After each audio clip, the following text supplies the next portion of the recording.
गीता में हाँ। कृष्ण का नाम हाँ। व्यास ने डाला है या कृष्ण की उपासना ने डाला है? देखो, दुनिया की हर चीज पहले सत्व प्रधान होती है या तामसी होती है?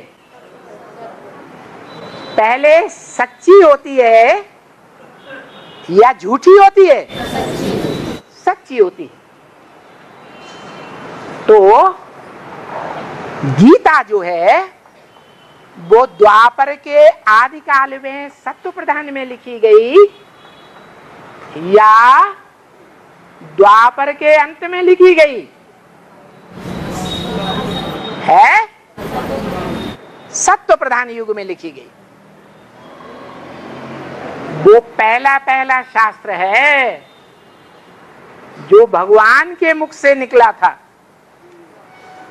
जैसे और धर्म पिताएं आकर के मुख से सुनाते हैं, कोई बाइबल कुरान आदि लिखते नहीं है।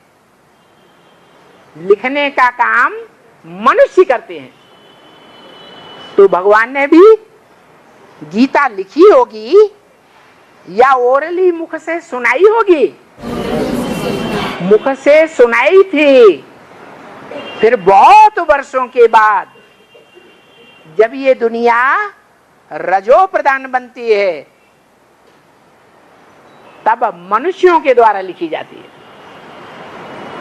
और मनुष्य कोई भी संपूर्ण निर्विकारी नहीं है। निर्विकारी बुद्धि न होने के कारण कुछ न कुछ भूलें मनुष्य जरूर करता है। मनुष्य भूलें करते हैं या भगवान भूलें करता है या देवता भूलें करते हैं?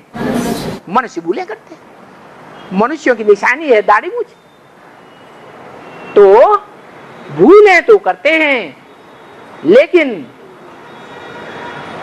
इस दुनिया में जितने शास्त्र लिखे गए हैं उन शास्त्रों में सबसे पहला ग्रंथ वो व्यास की लिखी हुई गीता है।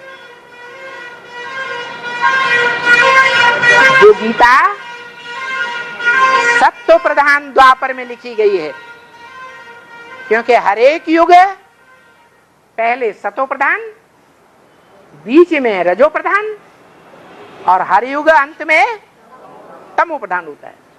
द्वापर के आदि में द्वापर भी सत्व प्रधान था तो शास्त्र भी सत्व प्रधान थे। सच्ची बात थी। माना उस समय गीता निराकारवादी रचना थी और गीता में ऐसे ढेर श्लोक आए हैं जिनमें भगवान निराकार साबित होता है, असोचता साबित होता है, त्रिगुणातीत साबित होता है। उन श्लोकों से ही साबित हो जाता है कि गीता निराकार ईश्वरवादी थी। बाद में कृष्ण के फॉलोअर्स ने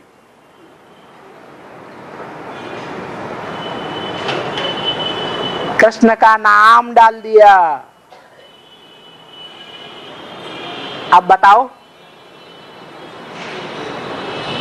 भगवान के फॉलोअर्स की संख्या ज्यादा होगी, भगवान के बच्चों की संख्या ज्यादा होगी, भगवान जिस पीढ़ी में स्थापन करते हैं सूर्यवंश से उनकी संख्या ज्यादा होगी, या दूसरी पीढ़ी, तीसरी पीढ़ी, चौथी, पांचवी, छठी, सातवीं पीढ़ी में जो भी नारायण आते हैं वो नारायण संगम युग में ब्रह्मा की गोद में खेलते हैं या ज्ञान सूर्य की गोद में खेलते हैं? कम कलाओं वाले नारायण ब्रह्मा की गोद में खेलते हैं।